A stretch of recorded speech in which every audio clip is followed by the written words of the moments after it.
Well, good morning. How's everybody doing today? Good. Enjoying that chilly fall air because I am.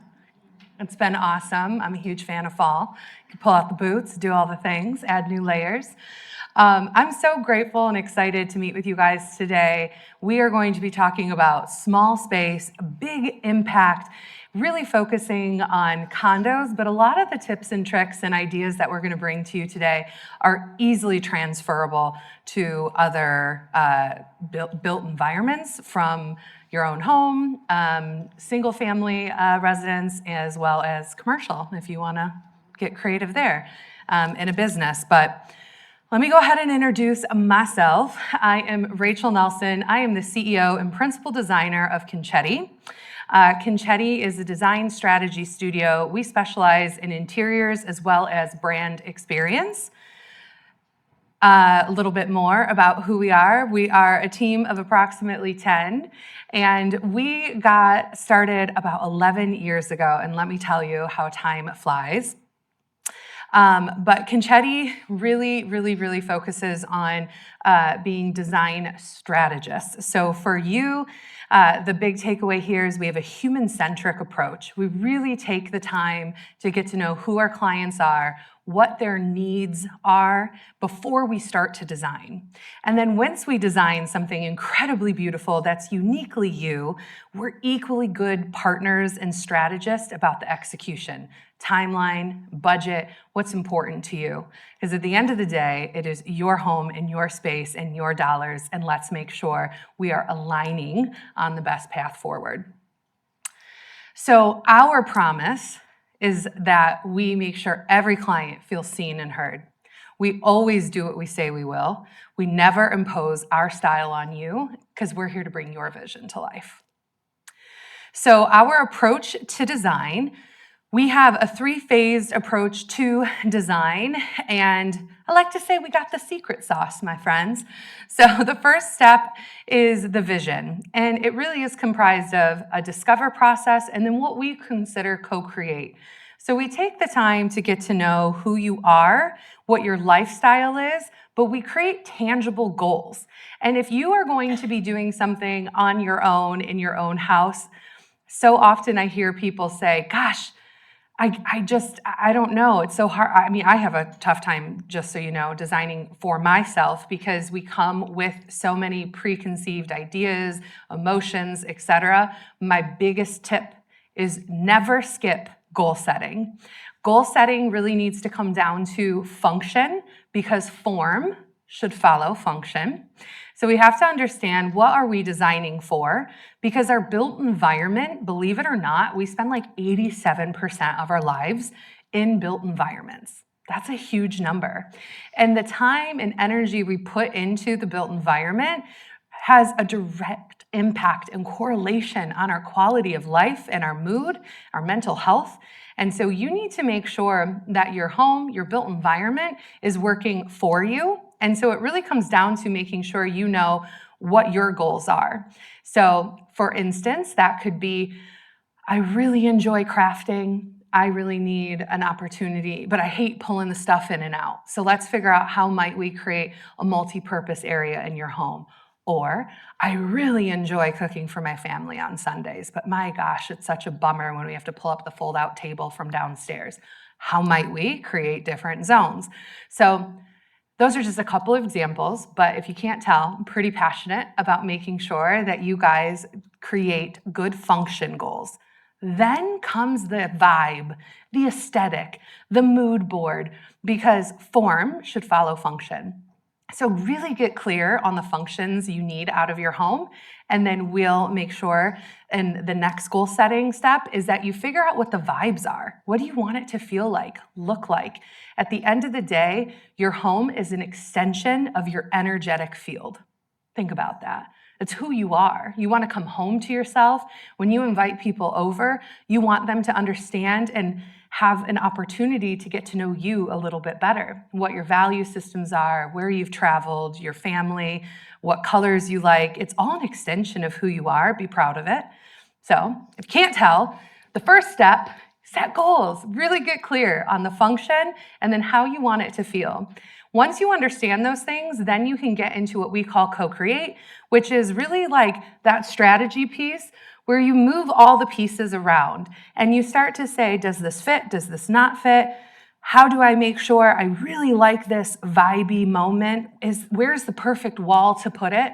And if you skip the goal setting, we get lost in the sauce, my friends. You get lost in analysis paralysis.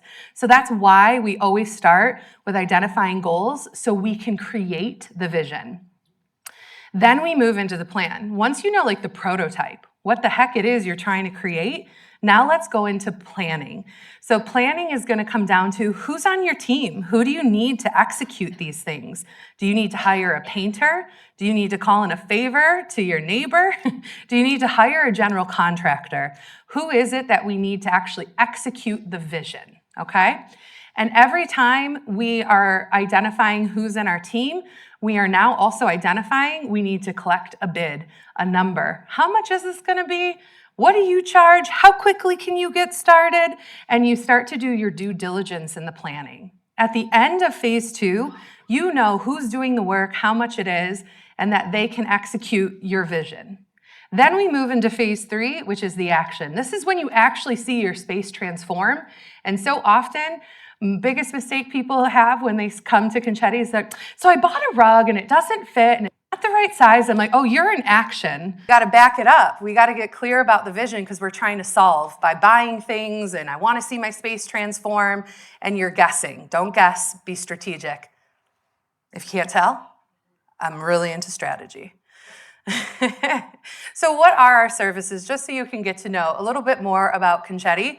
Well, we'll do what we consider a refresh, which means, hey, I love my home. It's really cool. I got great bones. I have great opportunities for space. I feel like it's, doing a pretty good job. I just need some paint and some wallpaper and some furniture all day long. We consider that a refresh, okay?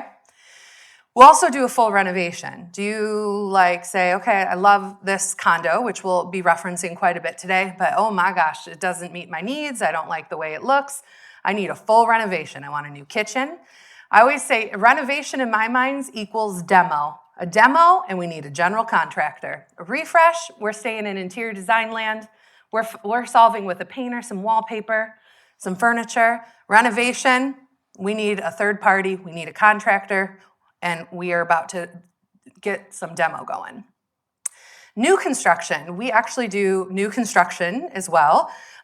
So literally custom homes. This is an example of a new construction condo, detached condo in Midtown in Detroit. So, but my point is we do full homes as well. And those are just a couple more photos. And that was our client, Scott, which was a pretty awesome experience to work with him. And we referenced this project a few more times. And we do brand experience. So like I mentioned, we're a design strategist specializing in interiors and brand experience. Brand experience is commercial design, but it is also fully understanding how might we ensure that we capture the vision of our brand, translate it into a actual brand identity guide that then goes into the built environment. Surprise, surprise, very similar thought process we apply to residential interiors as we do to commercial, but really pushing business owners to consider it a brand experience. Your built environment should hold ROI, and it should be taking care of your employees and your customers. But that's not what we're here to talk about today. So let's go ahead and talk a little bit more about condos. So I like to say we're a bit of a condo expert. I love condos. I think condos offer really cool challenges. And at Concetti, we always pride ourselves on finding the solution. So we're going to come up with problems. There's going to be challenges to face, but there's always a solution. And when we can embrace challenges, that's really where the magic can happen. It's not in the really obvious solutions. It's in the ones that you're like, oh my gosh, head scratcher, how might we solve for this? So condos really allow us to dig for opportunities to get creative. And so I think the other thing is each condo that we do design is like a story of possibility. And condos offer so many unique challenges that like a single family home has different challenges than a condo, such as we can't really move things as easily as we want. We tend to have a smaller footprint, which is a-okay. We usually have some pretty awesome views though, which is pretty awesome, and not necessarily the truth for single family homes all the time. But I really like that in a small space, we can pack a punch with a lot of personality, that we don't have to shrink ourselves down or be small. We can still have a really great, bold home. And I shouldn't even say bold because we meet our clients where they're at. So if it is soft and subtle and that feels like serene, an extension of who you are, I love it. Just turn the dial up. Just because it's small doesn't mean we have to shrink our desires, okay? So challenge number 1, we have 6 challenges today. The first one is from builder grade to boutique. So basically, we're starting with basic finishes and layouts, but we're gonna really focus on finishes here that felt generic and uninspired, okay? So our solution is, let's focus in on those high impact areas, which we'll give you some examples of, like the floors, cabinets, hardware, and tile. And we will prove that you don't need to start from scratch. Perhaps we just need to elevate it. So here's an example of before. This is a condo at the Book Cadillac in Detroit.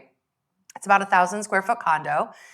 And this was the before. And I would have to say it's a little uninspired, right? It's a little dated.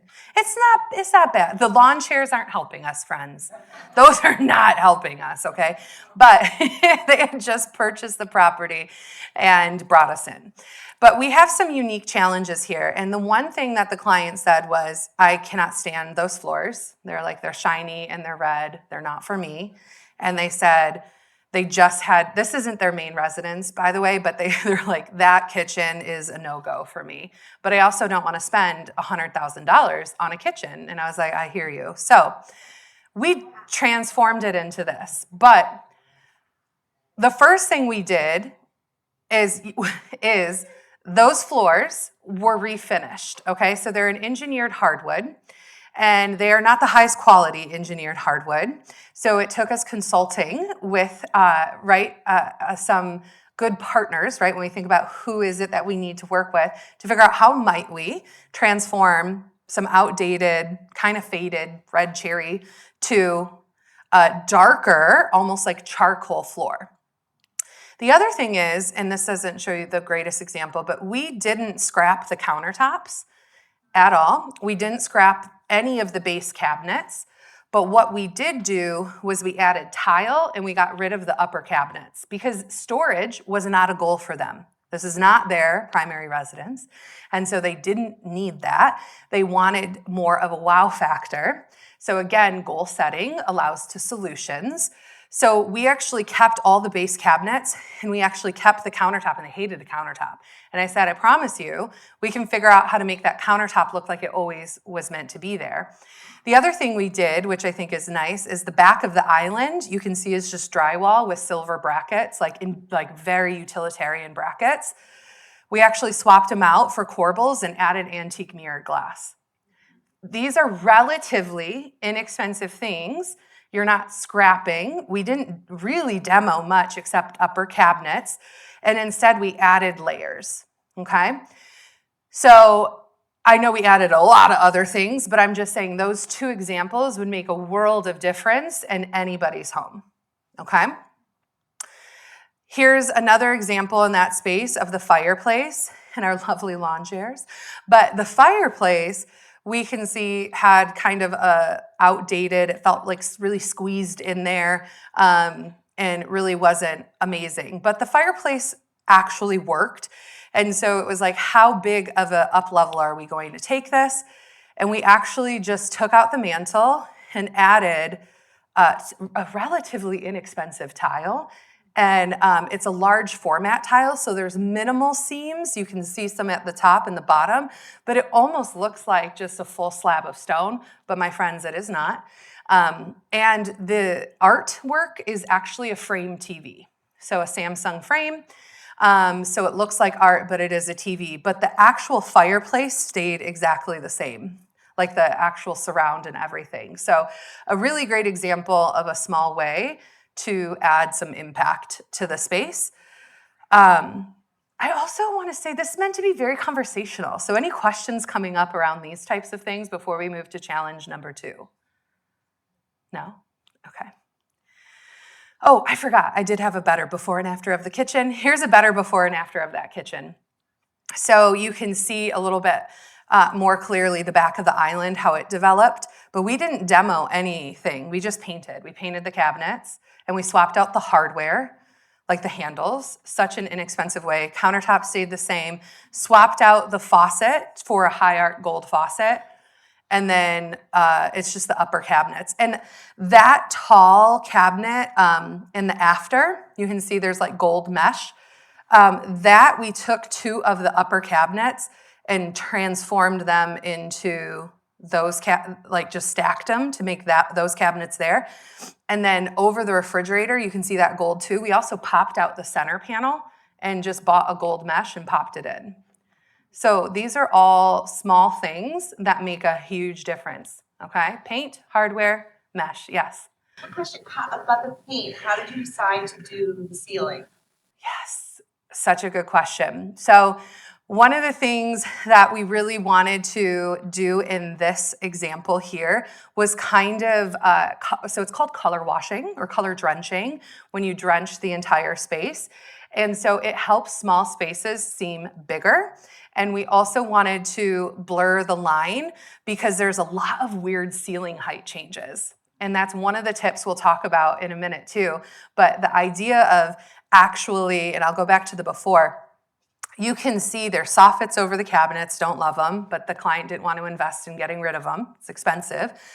We don't even know if we could. There could have been mechanicals, and you can see there actually is a mechanical running through it because of that heat vent, not that it could have been rerouted, but again, expense. And then you have that soffit, which is coming down, and there's another soffit around the corner. So when we color drench it, it hides everything, and it's kind of makes it all seem very intentional. Because if not, if you just went, and luckily this is actually color drenched, it's all white, but imagine if we painted it how we traditionally paint walls, you would be highlighting all of the weird ceiling height changes, and we don't want to highlight them. We want them to disappear. Good question. Ending with the tip, enhancing the bones, consider giving it a facelift instead of buying new, right? Challenge number 2, optimization and compact footprints. This requires renovation, my friends. I know.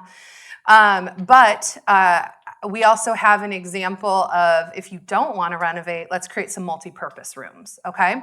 So just jump to my solution already. But you don't have to have a room with 4 walls to address a functional goal. It's not like you have to have a crafting room and then an office that's a room and then a guest room. Like what if they were all 3 the same thing?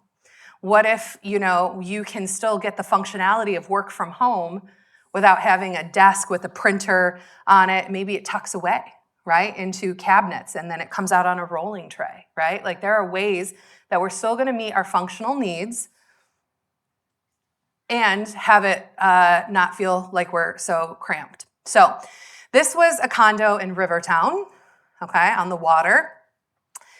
And the photos look cramped because the space is cramped. I know that the big bay window looks really large and spacious, and it honestly was, but that was the kitchen. On the left side is teeny tiny, and there really wasn't a lot of room for anything, and this was their den.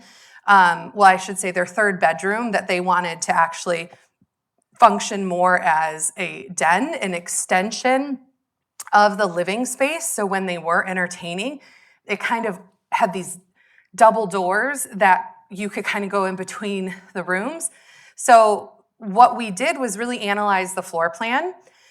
So at the bottom there, you'll see, and I'll just walk on up, but at the bottom here, you'll see this is the kitchen. This is the entrance.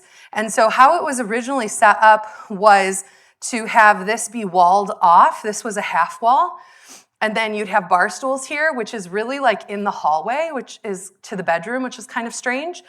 And then this was meant to be the eat-in nook. Well, this was a young family expecting their first kid, and they were like, ooh, I don't know, the kitchen's so small, I'm not really a fan of it, but it's so hard to move any mechanicals because it is a condo. So how do we keep the sink there, the refrigerator there, the stove there within reason, and still make it feel like I don't have a huge chunk of space just for this is also like the entry. So like the foyer, the eat-in kitchen, and then a teeny tiny, it's like, what if that whole space became kitchen? Okay, so this is through really thinking things through with them. If we're able to still have it so you enter there, we actually ended up putting a bench here so you could slip off your shoes, right? Foyer, island, kitchen, sink stayed, your range stayed, but guess what did move was the refrigerator, because the refrigerator is an outlet. And we can move electrical way more easily than we can move plumbing and HVAC because they're independent from other units, okay? So now you walk in to this big old kitchen, which is totally different.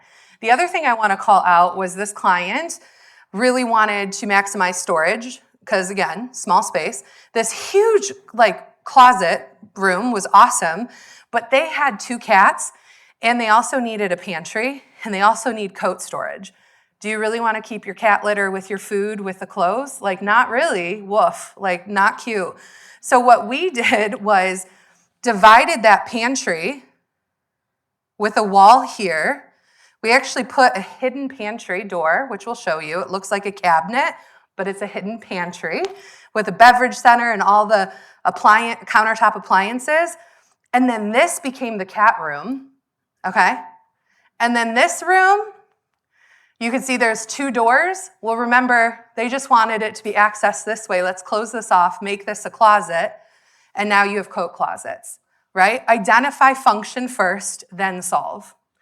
So when we were able to do that, we added that big old island, we removed that wall, and here was the before, and there's the after. Now, it might not be your style, but they were really funky people, and I was into it. You want funk? We'll bring the funk, okay? But ultimately, let's go back and forth here. You can also see over that kitchen, they had a soffit. Again, condos always have kind of goofy ceiling height changes. But what it helped us do, though, is argue that we could take this, which is 1, 2, 3 functions, and merge it into one, because that soffit went over all 3. And ceiling height changes signify a new space. And so it made it feel like it was tucked into a corner, a niche, and it made it feel right. There's a big old island with 4 bar stools. And then you can see the little bench with the shoes. So we've addressed all the needs. Range stayed where it was, sink stayed where it was. And then now you have this big old living room. Here's a closer up image of that. This also, right up, here's that refrigerator that moved. That right there is a cabinet, and when you open it is a hidden door to a pantry. There is a photo of that somewhere in this presentation. And then the other thing we did, which I think is nice, is over the range, we went with like a brass hood that was a column, which is kind of funky and different. Their microwave got relocated into that pantry, so all those countertop appliances are hidden.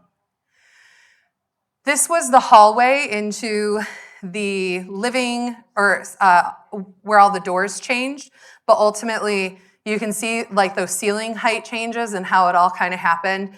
I'll talk about this more later, but I love this image because of where the color of the paint and how it all kind of like accented, so it felt like separation. But anyways, it did turn out really, really cool and is a great way to go from teeny tiny to funky but large. So we met their function goals and brought the personality. They love their cats, so we actually created cat shelves, and there's holes so they could jump up in between them, which was really cute. Because why not? You know, like they have Siamese cats and they're actually quite mischievous, and so she was like, they knock everything. Oh yeah, we have a question. Oh yeah, they knock down everything, and so she's like, gosh, if we could. She's like, no open shelving anywhere, and I was like, what if we just create open shelving for them. Like, why can't they just have their own space? And it had like rough carpet so they could claw on it, and then they liked being on them, which was kind of cool. What was your question? Yeah. So in terms of the eating space for the family, Yeah. all sit at the bar. They all sit at the bar stool. That's a great question. I forgot to say, so what they wanted was with a young family, and they entertain a lot. They're like really into sports. So I forgot to also mention that this whole gallery wall, 3 of those are TVs, Samsung frames. So they said, I want 3 TVs. I said, come again? Out, like throughout the condo? They're like, no, all on the same wall. Because then when they watch sports, you can tell I'm real into sports. The sporting events, they wanted to be able to watch all 3 of them. So the top one that's blue, the checkerboard, and then the one that looks like an angel or something, the bottom, those 3 are TVs. The other 4 pieces are actually just art. So point being, though, is they entertain a lot. So they were like, I really want to maintain that island for like future, do my homework, eat breakfast, like we can still be together, I'm cooking, but I also want to be able to play beer pong. I was like, okay. Okay. Beer pong is a must. Check. And I seriously, so we've heard it all. And so there's never any judgment. We hold space for all the things, right? Because your life is real and everyone's life is valid. And we are here to make sure we help hold the pieces and create some design solutions that are pretty unique. The other thing is, though, that they hadn't invested in yet, but on the other side, there is this table. It's called like a transformer, and it folds in to be just a console, but it can stretch out to have 10 people. And so when they absolutely wanted to entertain for family, it's on the other wall. They would have to push the sectional over a little bit to accommodate it, but they already had this sectional and didn't want it to go anywhere. So it's kind of like, keep what you have. Okay, so then the next area for them is that den area, that bedroom area. They wanted it to be actually a music recording studio. That was like a huge hobby. And so they also needed a guest room. So that sofa actually pulls out to be a futon. And they already had those like claws coming out of the wall, so we reused those. Well, they weren't hung, but they owned them. So we were like, let's display your guitars and let's do this. So this is now a guest room and a recording studio. But right there, those black doors were turned to pocket doors so they can open up. So then when they are entertaining with sports and beer pong and things, and cats running wild, it's now an addition, like seating area, which is kind of cool. But they wanted funky, so we brought funky. But the other thing is, I don't know if I have a photo of it, but we actually did their bathroom in full black and white stripes, this wide, all the way on all the walls and the floor. It's kind of wild, like wild. She's like, I love it. And I'm like, okay, I love it too. Why not? It was really well done, but it was, I'm gonna see if I can find a photo. Next one, a condo in Harbor Town, okay? This was teeny tiny. I wanna say this was a single, young entrepreneur, single female. She had a cat at the time, ended up getting a dog. But look how tiny that kitchen is, teeny, teeny, teeny. And then we focused on this side, but then a big living space, but the tiniest kitchen I ever did see. And then guess what? That was supposed to be a dining nook, right? But she didn't really need a dining nook. She actually needed that to be more of a desk working space, okay? So we took it from here to here. So again, we left the sink where it was, which is important, and we left the range where it was, but that refrigerator got relocated all the way over here, okay? And then a big old island and incorporated the seating into the island. And one of the biggest things I think is kind of cool is when she did work from home, instead of this just used to be a desk, now it's a whole pantry wall, which we'll show in a minute. We actually have this pantry, has storage for the printer, office supplies, and then she sits here and can work, okay? Because she was like, yeah, I don't need to sit at a desk. I don't need that. I just need the storage, okay? She's like, I so often find myself moving my laptop anyways. So let's talk through some of the befores. look how teeny. That kitchen was so small. And then we had no place for the sofa to go. It was like half behind a wall, but not really. And then you end up walking through that front door and there's like just like empty space. But we transformed it into this, okay? So it went from, there is a good before and after, but hold on. So it goes from this to this, okay? There's that pantry wall. Oh, I'm sorry, we didn't move the refrigerator over there, you guys. I lied. We moved the microwave. The refrigerator actually, hold on, the refrigerator is there. We just bumped it back. Do you see that? That's it. Sorry, I forgot about that little detail. It's about a minute. And so in that built-in wall, though, she has a ton of storage, and that pantry has the ability then to house all of her office stuff. You can see the refrigerator got tucked back. We ended up keeping the sink and the stove where it was, and you can see once we were able to push that refrigerator back, it didn't feel so cramped, okay? And then to make it feel lighter and airier, no upper cabinets because we have all of those cabinets, right? I think the other cool thing, which we will talk about unsightly ceiling planes a little bit later, but this is a really good example. Like, why does the ceiling height change there? No one knows. Isn't that weird? Like, very strange.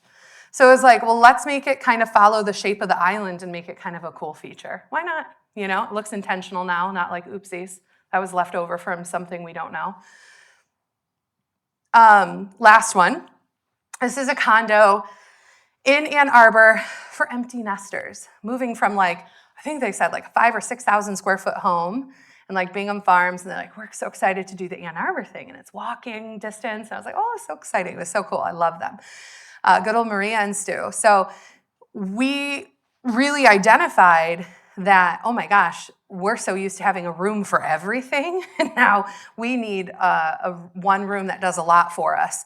So we ended up calling this room kind of a multi-purpose room, not the sexiest name, but let's talk through the functions they needed.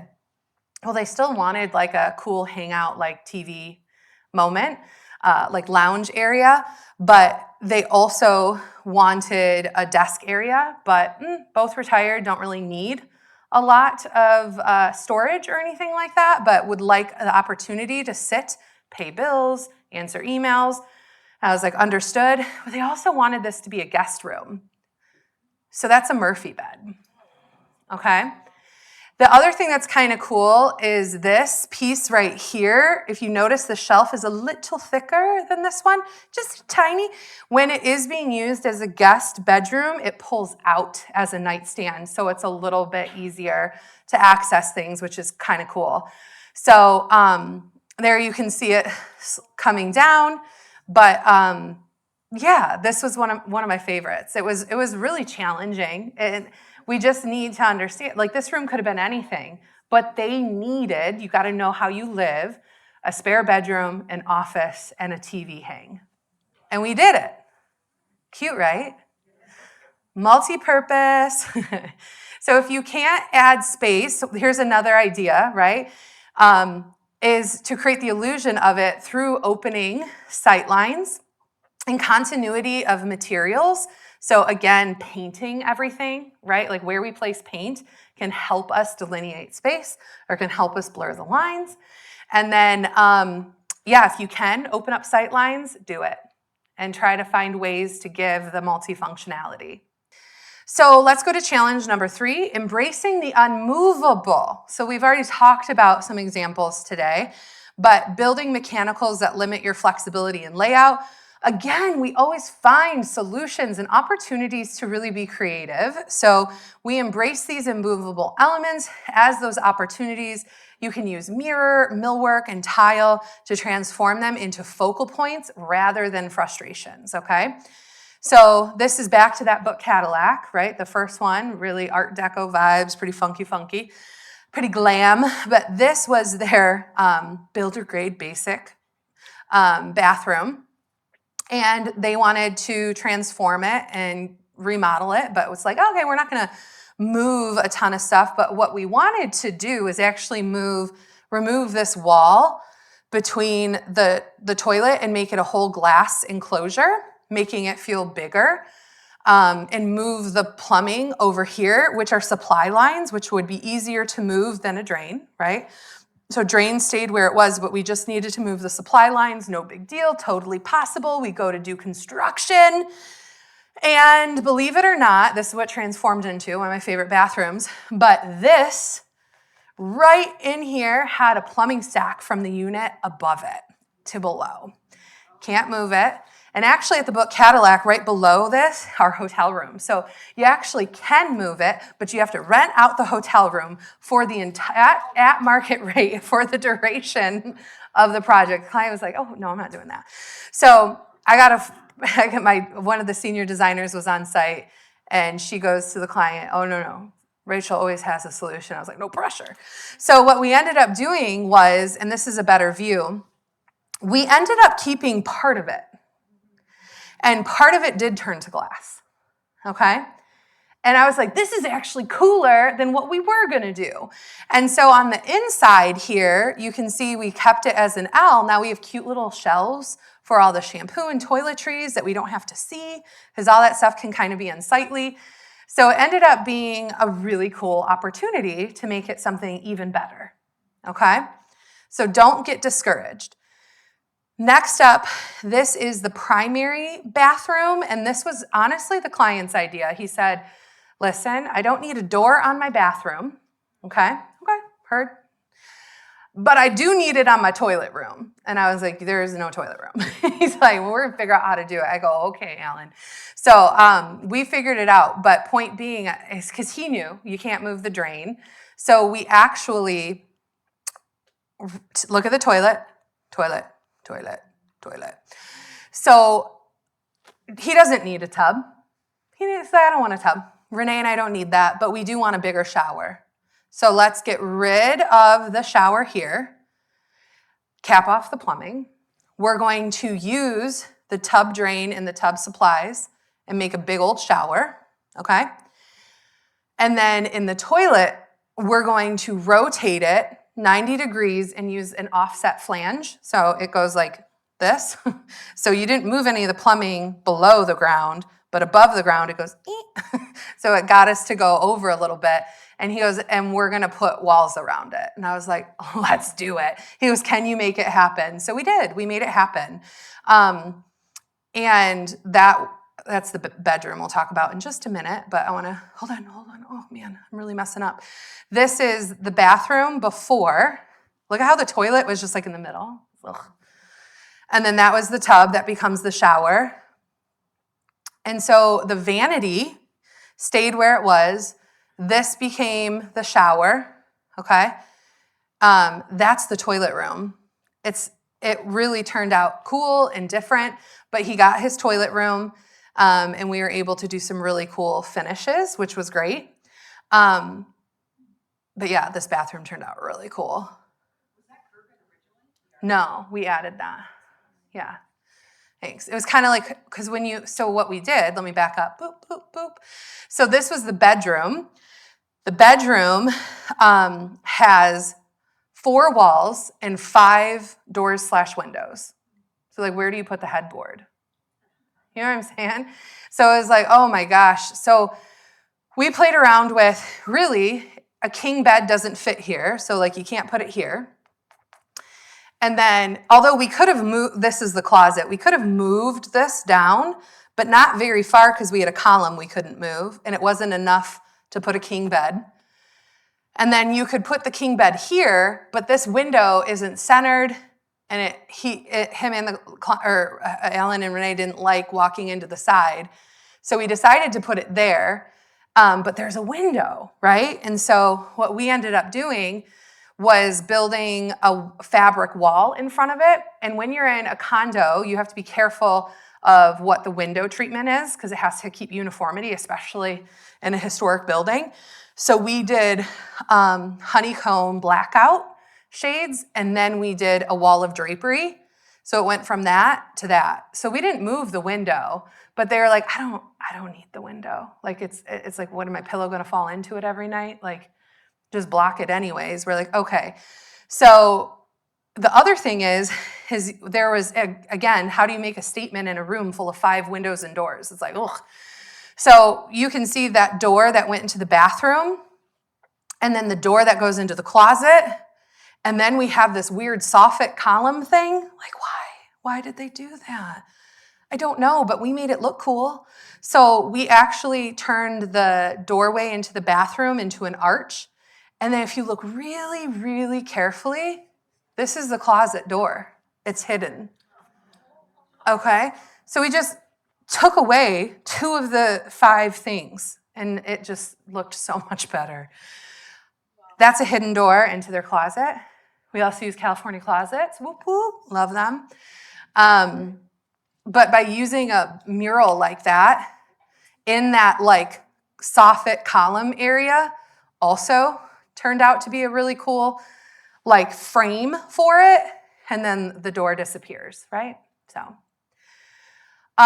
yeah, that is our constraints in the book Cadillac. This is another loft, and this is in Corktown. Really industrial, really tall ceilings, exposed ceiling, exposed HVAC, like this is industrial. Really cool. We were in need of some upgrades in general, like check it out. It needed some upgrades, like wood floors in a bathroom, not great.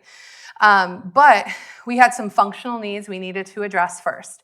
One is a ton of room went to this big daddy tub, and the client doesn't like baths. So like that stinks.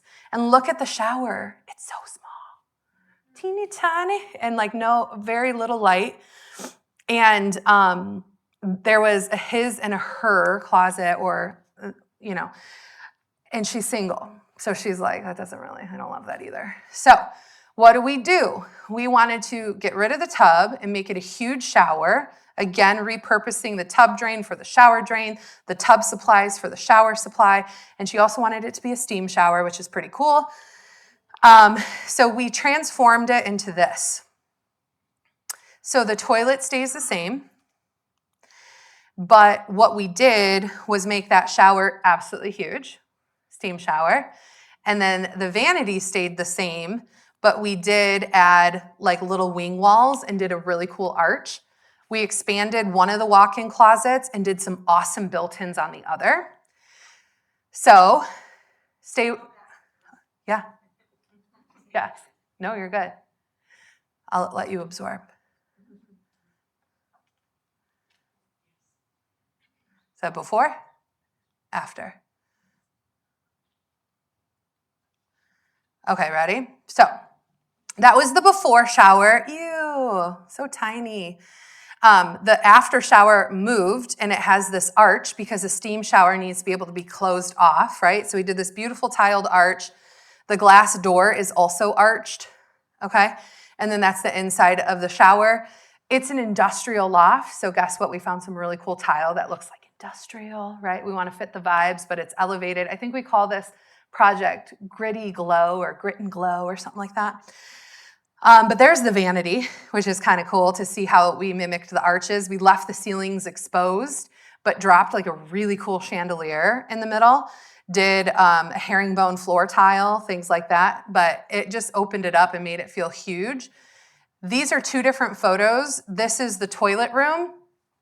This is where the shower used to be. But we actually did three of them with a ladder. So she has a ton of storage with a sliding ladder, in addition to her larger walk-in. So check, check, check, check. Function goals met and made it cool and gritty. So yeah, there's that one. Condo tip, work with your building instead of against it. Constraints can lead to the most creative design solutions. Stay positive. Challenge number 4, lighting.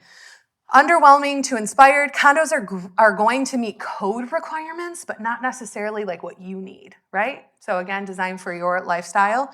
So there's always a solution. We just need to get creative. The other thing with condos, as we've talked about, is we have some limitations at times, like concrete walls or concrete ceilings, which make it really difficult for you to add lighting. And so people are like, I can't do anything about it. I'm like, yes, we can. So we're back to Rivertown. okay? And that ceiling where the bay window is all concrete. You literally can't like put hard wires in it.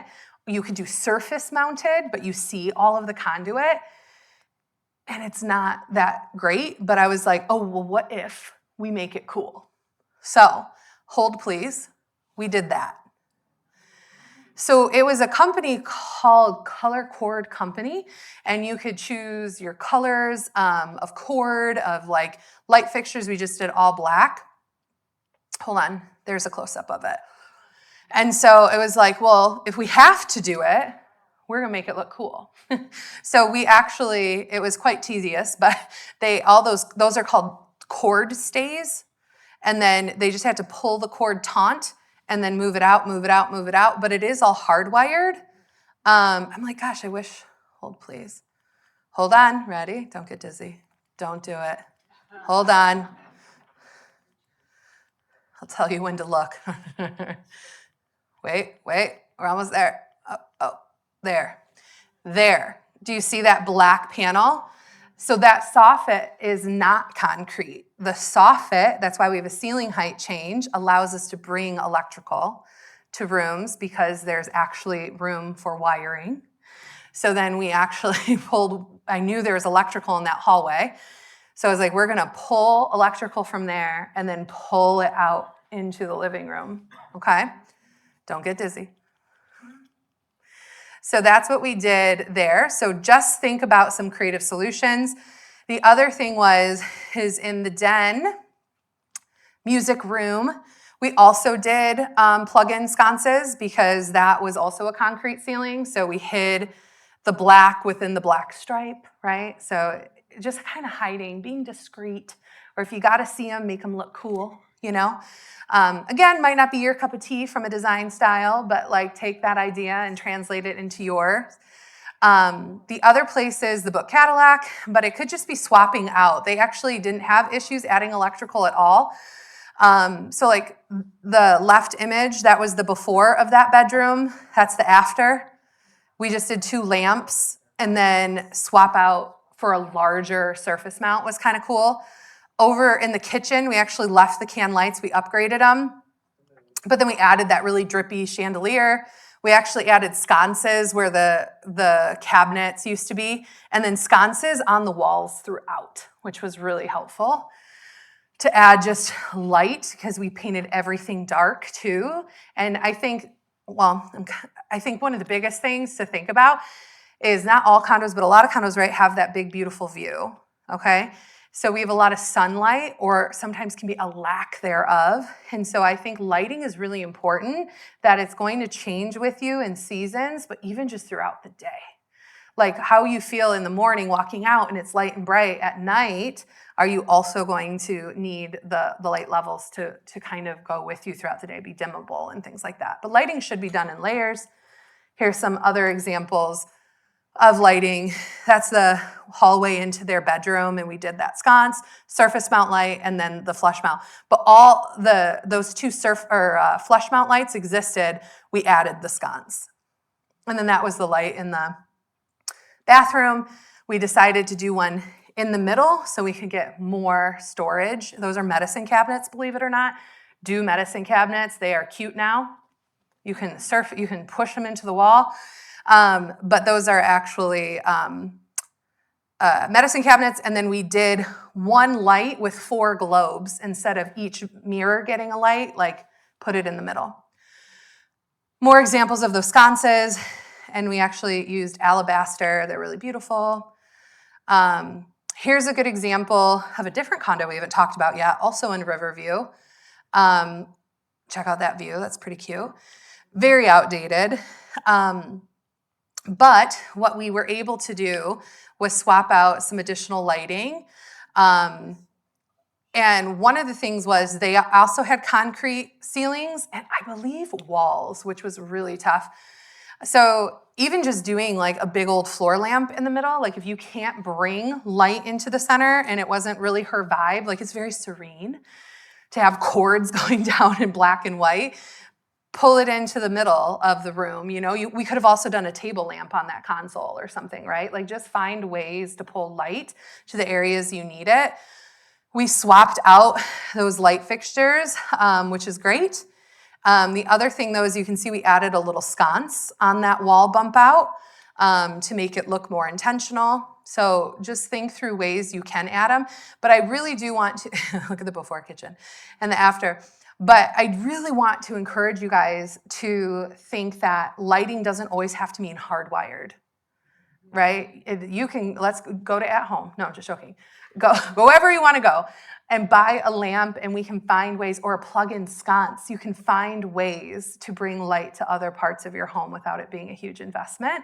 Or if you're like, I don't like that, then invest in it, right? Like that's where knowing your goals, then invest in it.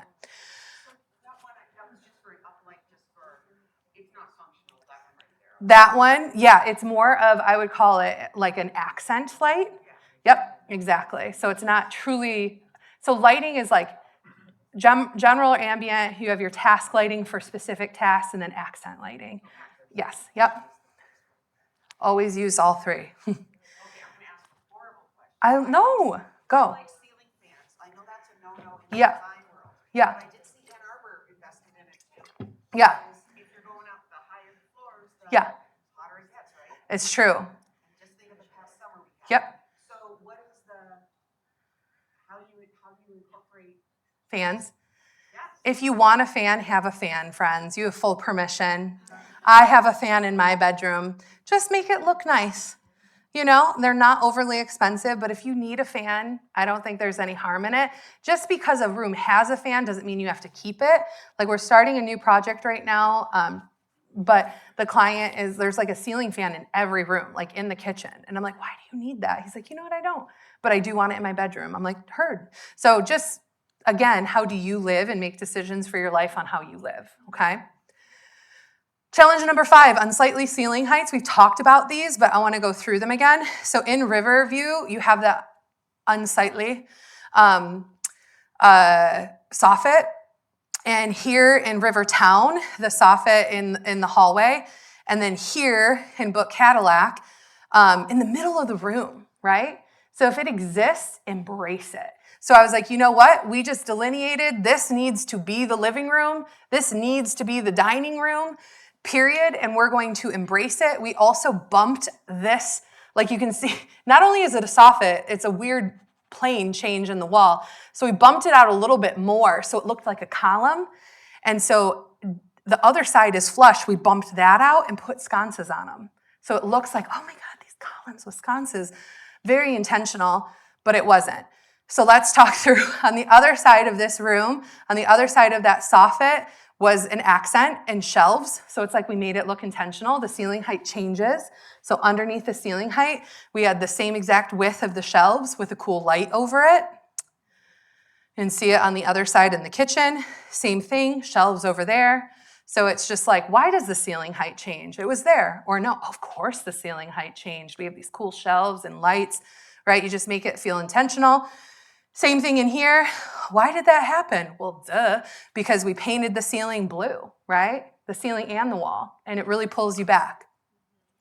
And here, same thing I kind of talked about, but you can see the sconces on either side, the bump outs. See, right here, it didn't have a bump out. And now it's like, oh, of course it always had that bump out, right? There's a couple more examples of them. Yeah. Yes. Yep. Yep. Good question. Yep. It was a wallpaper mural too.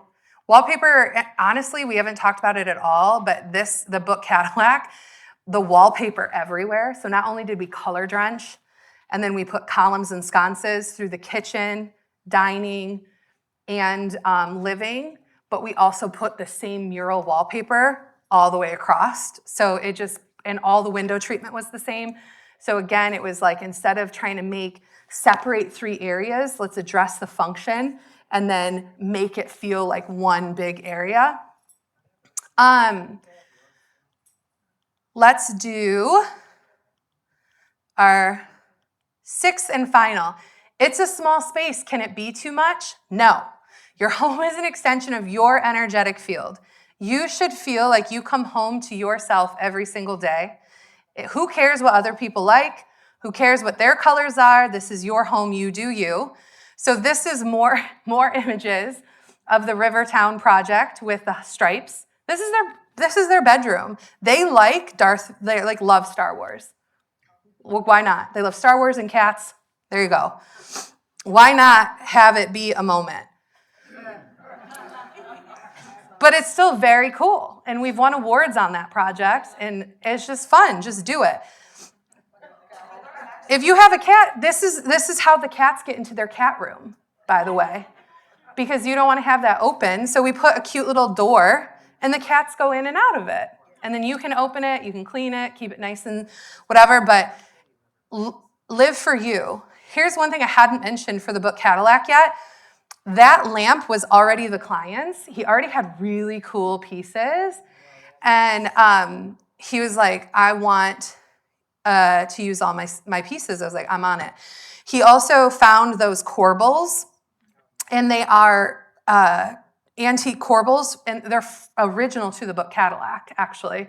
So he found them, and we turned them into a bar. Here's more examples, antique books. I don't even know what that silver thing is on top of it, but it was cute, so I put it there. And then that's an actual ivory hand. And then that is a teak elephant, but those are all theirs, and we just found opportunities. We didn't talk much about this project. This project's really cool. This was the detached condo in Midtown, but this client was a native Detroiter, moved away, and is coming back home, and he wanted it to just ooze Detroit. So we actually did a 3-story mural. This is wallpaper with Detroit Wallpaper Company because they could customize it for us. But the stairwell, this is the second floor, goes through the basement, and so the map goes all the way to the basement. And then in the basement on the opposite wall, we actually did the Diego Rivera mural, which was really cool. Riverview, my apologies, this project we've seen, but from a personality standpoint, this client purchased it from a woman who had owned it her whole life, and her favorite flower was a rhododendron. So when you walk in, you see a rhododendron, and those soft pinks were pulled throughout the project in honor of that. So we've pulled it into, we didn't show you the bathroom, but really sweet details, like the pink in between the Carrera and then the bird wallpaper. So let your space tell your story. It's your home. In any space that you're living in, it's yours. And make sure it feels unmistakably you. So we talked about a lot today. I'm trying to be sensitive to time, but I'm here to talk and answer any questions. But our top tips, if we could start to summarize them, would be like prioritize your high touch point upgrades, like those floors, remember? Just refinishing floors, color drenching walls, right? Painting the cabinets. You might not like the cabinet, but what if they're good quality and they're in good shape? Could you paint them?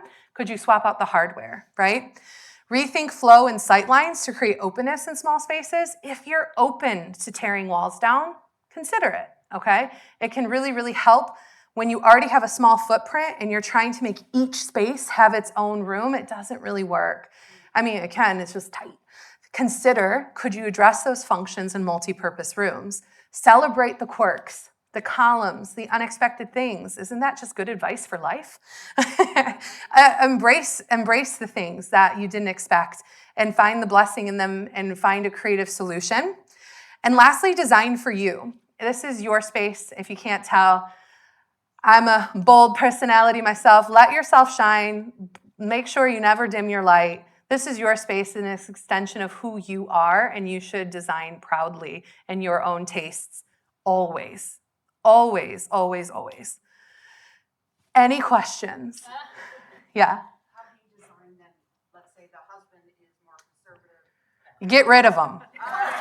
No, I'm just joking. Yeah.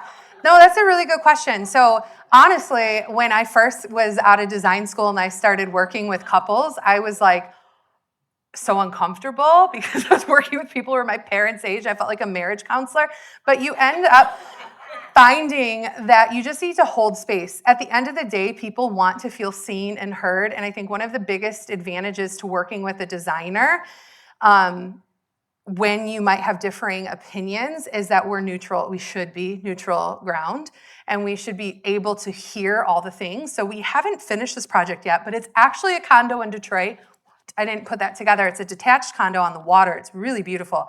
But the husband is really into mid-century, and the wife is really into coastal. And they're like, best of luck. And I was like, oh, we'll find a way. So we are about halfway through, and it's turned out really, really cool, because what we are able to find is there are middle grounds. Like in mid-century, there's a lot of walnut used. Well, that walnut pairs beautifully with that navy blue that is so coastal.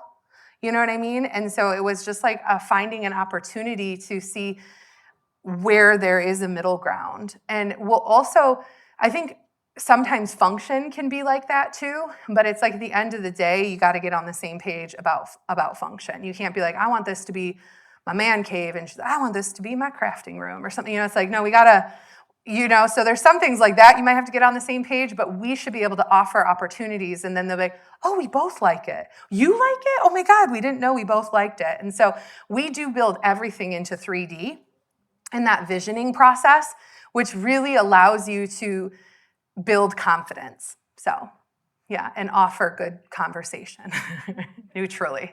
What other questions do you guys have? Yeah. For small spaces, you need smaller furniture. Yes, great question. And, yes and no. Functional. Yeah. As you age, you have back issues. So Yep. You need a shorter set with good support. Yes. It's really hard to find furniture. It's true. That's not huge. That's not huge. That is also comfortable. Yeah. You have to live in the space. I mean, it can look great. Yes. The reality is you have to live there. I love this question. So I think that's one of the huge advantages to the Michigan Design Center is their beautiful showrooms that are here. A lot of the vendors here, whether when you're walking through, if you're like, gosh, a lot of the furniture might be bigger, but they do have customizations where you can adjust the depth. A lot of the vendors do. Not all of them, but a lot of them do. And so we have had that where clients are, one, you want to sit on it, you want to see it, and then say, gosh, this would be better if I really like the way the height of this is, but the depth is too deep. Let's shorten it. So we have found a lot of success when we need to customize with the design center like that, because you actually, and they're more tend to be investment pieces, but I always say invest in the things that are going to deliver your day-to-day comfort too. I was just wondering, is there a company that caters to comfort, functionality, and design? They all say that. They all say that. I think to me, it's like really. But in your experience, is there a company that really embraces that? That's a great question. I would say I have had, when we've customized things, a lot of luck working with CAI. And they carry multiple vendors that will help us with proportions and sit, which is really great. I've also had stuff completely custom made before, like going to a local place and having like a whole sectional made, or a sofa or a chair, where we literally can work with a furniture maker on the exact fit and seat. So I've done that too. So you said CAS? CAI is one of the showrooms here. Oh. Yeah, yep, they do a really good job. Mm-hmm. Hi, Rachel. Hi. I have a comment. Yes. You spoke a little of it. I'd like you perhaps to expand. You said at one point there was a silver thing on some books. And Oh, yeah, what is that? Tell us more about accessorizing. Yes. Is there such thing as too many accessories? Such a good question. Ooh, okay. So how I'm going to pose that back to you is it comes down to what is the goal of your aesthetic. So we will identify that in the beginning through pulling inspirational images. I lovingly challenge you all to pull inspiration images. And even though you're like, they're all so different, they're really not. And it might be hard for you to see it, but a third party, a designer, should be able to start to see repeating themes and patterns. I don't think that there is let me back up. Yes, there can be too many accessories. However, some clients, like this client, I think it verges on the side of maximalism, for the book Cadillac. Like that was a thing. Now, what we did was had specific areas that they made a lot of sense. And I think the biggest thing with accessories is scale. The biggest issue I see is a lot of little things. And it's like, if you want that, then we're going to need to not put it on a shelf this deep. You're going to need to invest in even picture ledges where they're only a couple inches, run them across a wall, and intentionally place your pieces. But don't have a bunch of teeny tiny things on a console. It doesn't make any sense, So the scale is off. Is that clicking? Accessories come down to scale. It's such a good question. Yep. Yeah. So what do you do when you get the clients or friends or whatever that just don't know what? Don't work with them. No, just joking. No, we get that a lot because if I always like to, and this is something we talk about as a design team because there's 8 of us at Concetti, and I was like, we are here to be the professional partner and hold space. If clients knew what they wanted and how to do it, they don't need us. So we have to learn to ask good questions, hold space, and pull out vision. So we're actually working with a couple out in Ann Arbor, and they awesome people, very analytical. They're doctors, and they're like, I don't know what I want. I don't have an inspiration image. I don't know. And I was like, okay. So the first few meetings, we brought ideas to them, right? And we were like, asked questions, and then the next meeting we brought ideas. And photos are so important because you can say blue, and I'm thinking navy, you're thinking teal, you're thinking baby. So a photo allows us to go, oh, I like this. So great question, but photos, it really is a huge opportunity to get a lot of people on the same page. Or I always say, don't overthink it. You either like it or you don't, And if you don't like it, I'll help figure out why you don't or why you do. But that should be a huge part of it. Good question. Yeah. How do you handle collection? I collect 2 cups. Yes. I have a lot, but Yeah. Yeah. I'd like to see them. Yeah. How? So I actually just did an accessory day for a client, and it was another condo in Detroit. I really didn't realize how many we did. Obviously, I love doing them, but we haven't photographed it yet. But it was a couple in a condo in Detroit, and we had finished the renovation, and it's like, hey, I have these collections, and he had a lot, from coasters, shot glasses from traveling. I'm like, okay. So I just held space for it, And so I was looking at all the things, and I was like, okay, it came down to scale. So some of the one-off pieces, this cool bowl his mom painted that he likes to have popcorn in, let's set that up. Let's move his Shinola clock over here. Got the scale right. But when it came to a lot of the smaller collectibles, what we ended up doing was saying you need to get small, picture ledges or small shelves. And then in the bar area, I'm not saying you're collecting teacups, not shot glasses. But what we did was we lined them up. And the spacing was smaller, but it kind of just becomes a cool graphic on the wall. Because if you have them on shelves really far apart and they're this big, it looks really strange. So if we can just address the proportion, but shelves are a great way to display collectibles. Curio cabinets are a great way to display any sort of collectibles. But I think something that I think can kind of be cool too is it depends on if you want to do construction or not. I could also see you having a wall and having niches cut out in it and having your teacups in it with a little light on it. And that would just become its own art piece, a whole wall. That would be just really cool. You know what I mean? So it really comes down to if that's something that's of importance to you, getting creative about how to display it. I would start with Google searches of on Pinterest. I shouldn't say Google. I'd probably do Pinterest because they're more aesthetic, and say I would probably look at teacup collection and how to display, but then I'd also just Google creative, collectibles display, and then just start to find images. But I bet you we would land on something that's never been done before for you, taking a little bit of this and this and this. Because here's another cool idea. You could also get old picture frames and they could be all different frames. You could have all different frames and spray them all gold or something. And how cool would it be if you had your teacup and then an old frame around it? And then that could become its own thing, right? So it's just like holding space to like get creative. Yeah, every window. Okay. Well, first of all, we just finished a new construction house on downtown Plymouth, which was really cool. And this client, they actually moved from Boston, where they had a lot, they were in a beautiful historic home. And they were like, I want a new construction house. It's right on Penniman. It's gorgeous. But they were like, but I want it to feel old. So we actually bought old windows and fireplaces. We imported doors from London and had them refinished from the 1800s. Like, we did a lot of cool stuff. But stained glass is top of mind for me. So what we did was we did it two ways. One was because it was a new construction house, we were actually able, and I know this isn't news to you, or exciting for you, but I'll get there. What we were able to do was actually fit the window openings to the windows that she purchased, right?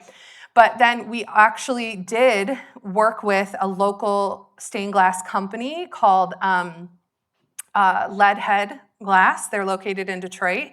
Very cool. Guys, I've known them for a long time. They actually do really beautiful like leaded glass atriums, which are just really cool presents. And they've partnered with like the DIA and things like that. The nicest guys and can work with you. But my point in telling you that was they actually did a custom window, which I know is expensive, but hear me out. I think the only way that you're going to get something that fits perfectly is if there's construction involved or a frame or something like that. So I like the tricks you're talking about where you pull it closer, you know, like, or you could just embrace having it have negative space around it, could also be beautiful. The other thing, though, I think could be interesting is taking one of those pieces of glass, bringing it to Leadhead Glass and saying, can you just add on to this? Yeah, they could just do a beautiful glass frame, something like that, so that it fits more perfectly. Because the only way you're going to get something to fit perfectly is either through adjusting the glass or adjusting the opening. So it's kind of like, how cool would that be that it has this beautiful story, and then maybe they just add a border of glass so it fits more perfectly. Something like that could be very interesting. The other thing we did, which was kind of cool, was talk about incorporating like stained glass into the headboard of one of their guest rooms and stuff like that. So also, like, I know you like stained glass in windows, but it could also be in more unique applications and like furniture and things like that. So, okay, I'm going to stay after for questions. Thank you, guys. Please sign up for our newsletter. Stay in touch. There's a computer back there if you want to. You can also scan here, but thank you guys so much for coming. Appreciate you all. Yeah.